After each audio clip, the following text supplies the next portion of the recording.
Kogais from across Nigeria are thronging Lokoja and all environs to come and cast their votes and determine the future of their state. Of course, it has been hectic. Of course, it's a nodal city, it's a nodal state bordering about 9 different states. So, of course, it's a crucial junction in the nation, of course, a crucial junction in terms of travels. Let me quickly welcome Dr. John Alabi, Professor of Strategy and Entrepreneurship on program Kogi Decides. Thank you very much for joining us. Thank you, Faye, and good evening.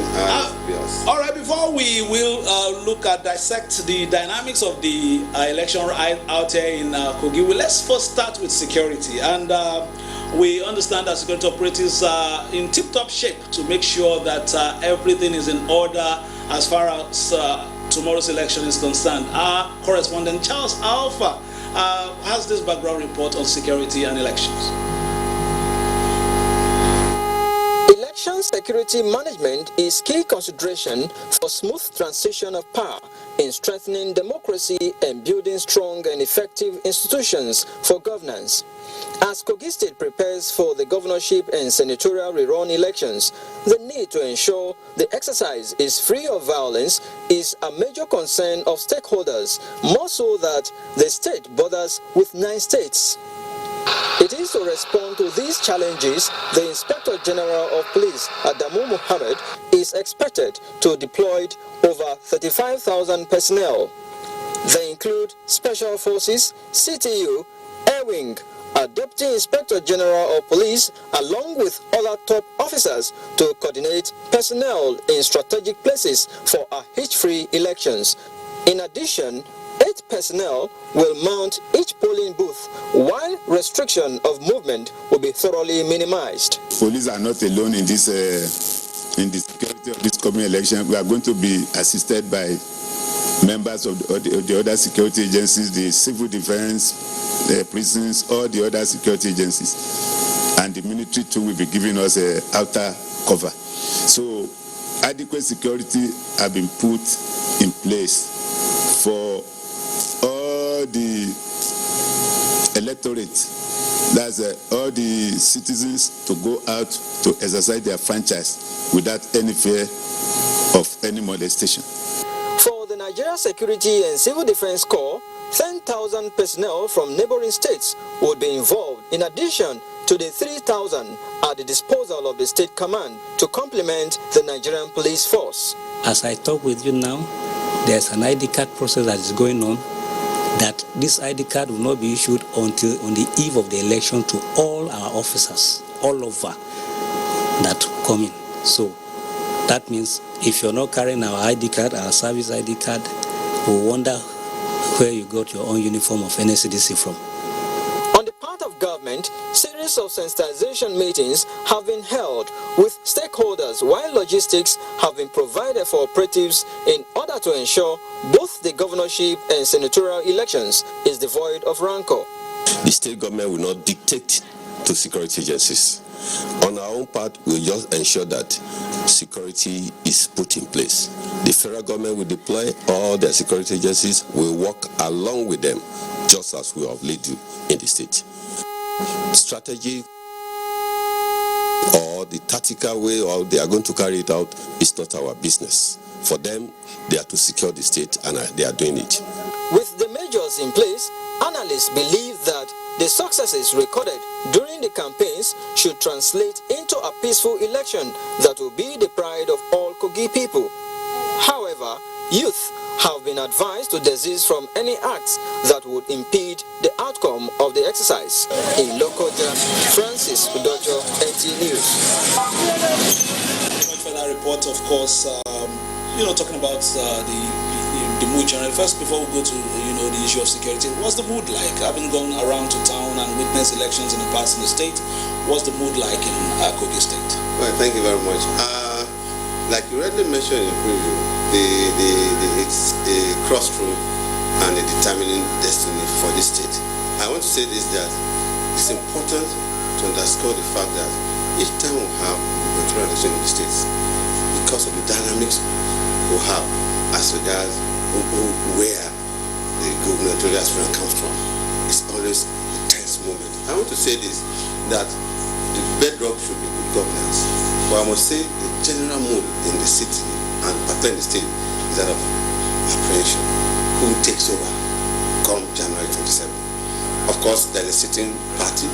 There's another party that was unseated in 2015. So all of them are gladiators. Of course, we also have other entrants who are making inroads into various places. So the general mood is that this election is a decider. This election will determine where we go from here, because development is about people. And all the political parties, I must say, they have done the needful by way of campaigning and sensitizing. But I'm particularly happy because the incident of hate speeches have never really surfaced. But all we've been seeing as we talk along is the issue of one or two skirmishes. But on the whole, people are apprehensive. Today, I traveled from the eastern flank, traveled this morning to the eastern flank and back even to Unekwuojo. In the vehicles, in the various shops, like, today, tomorrow is the day we must go out. And I can see people moving out. This morning, when I walk out, my wife asked me, where are the residents of Unekwuojo? The whole place seems deserted. People are moving on. For most of the offices, secretarial services, schools have been shut down. Even in the university, for instance, the school has been closed for 2 weeks so that students can go home and go. So there's this general mood that, this is a decider. 16th, tomorrow we decide where we go. But for us, who are past monitoring election, there must be a winner and there must be a loser. Whoever wins, magnanimous, and be friendly. For those who understand riverine language, there's the hermit crab and the sea anemone. This is a symbiotic relationship in the rivers and the seas.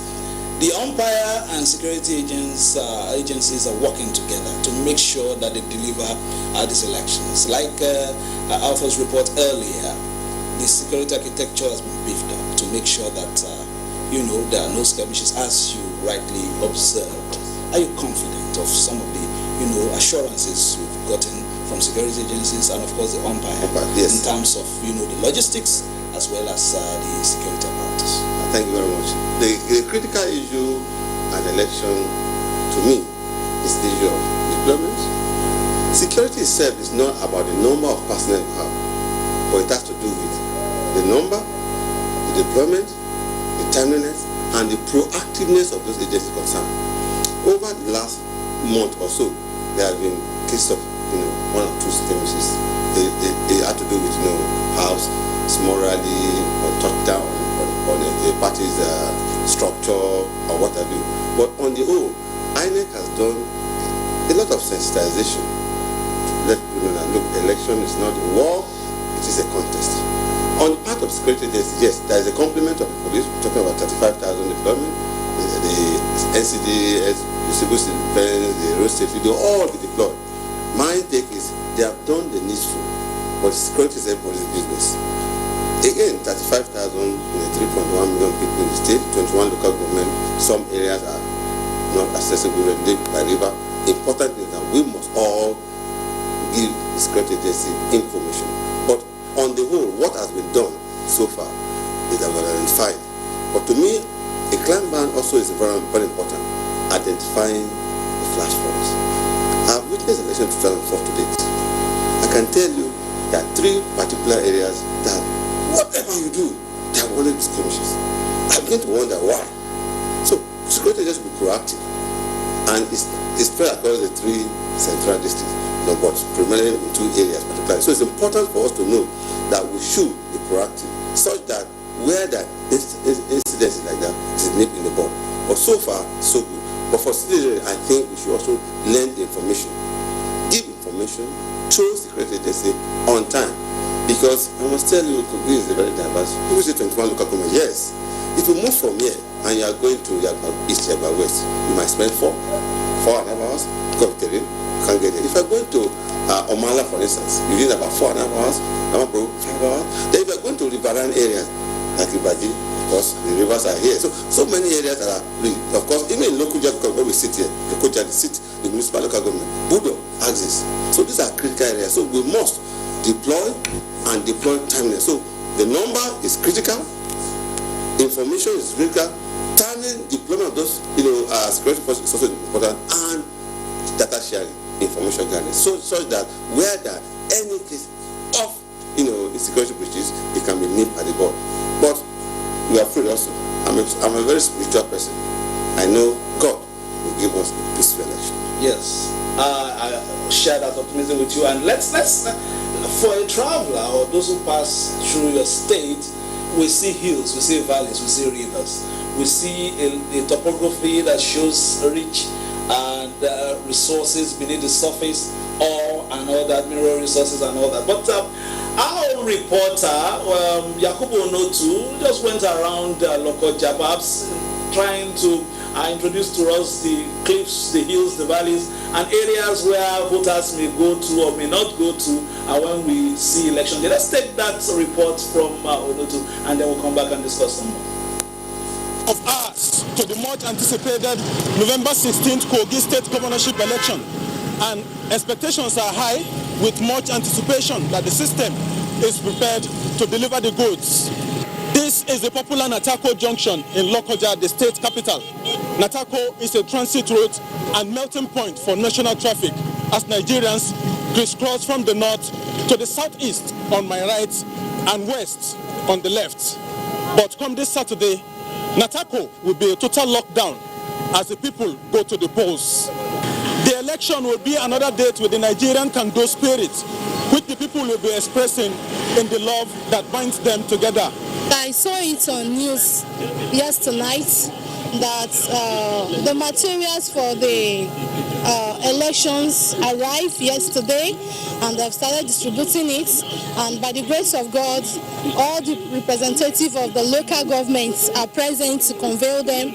I really see the preparedness in them yesterday, and there's no cause for alarm. I'm begging the people of Kogi State to come out massively to vote for their choice. We didn't need any problem, we didn't need any quarrel. We want free and fair election in Kogi State. Historical landmarks such as this and other spots across the state will this Saturday be beehive of activities as residents seek to exercise their franchise to elect a governor. The exercise is going to be about expression of freedom of choice of leadership, and these ones here know better. The fear is that maybe because of the gun shooting or all those embarrassments, that's what people are fearing. But I believe God will take control. Election can go and you live with your brother, you understand?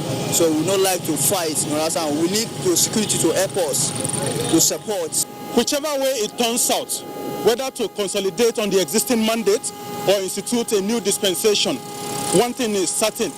Come January 27, 2020, this office behind me will host a new administration. In Lokoja, Iliyasu Onotu Yakubu, NTA News. Thank you very much for that report. Some of the reactions we got there, everybody's preaching for peace. It seems guys just want this process to go as seamlessly as possible so that they can go on their house. Yes, it's essential. That's just it. We want peaceful election, credible election, and one election that will produce just that leader that will lead us to the next 4 years. One thing is restricted there. If you have a level playing field and any party, any candidate wins, of course, guys, we are not that categories, and we are not really asked to cause foreign trouble. But the process we've seen is credible, and of course, we congratulate so that we have been living together for centuries, years and years, from Kaba province, and I must tell you that we're living peacefully.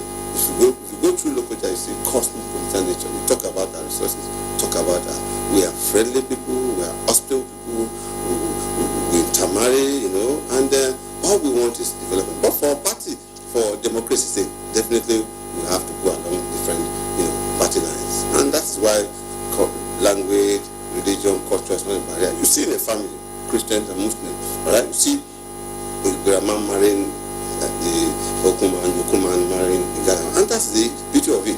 But for democracy, it's about choice, it's about number. So what we say is go out there, exercise civic duty, vote for your choice. And whoever emerges the winner, of course, he has the day. But like I've been saying, every winner should have an open door policy. And if you are losing the election, be magnanimous in defeat, because before I let you go, historically, this was the seat of government at the time. And we've seen a lot of, retired civil servants and opinion leaders, a lot of people who have worked in government.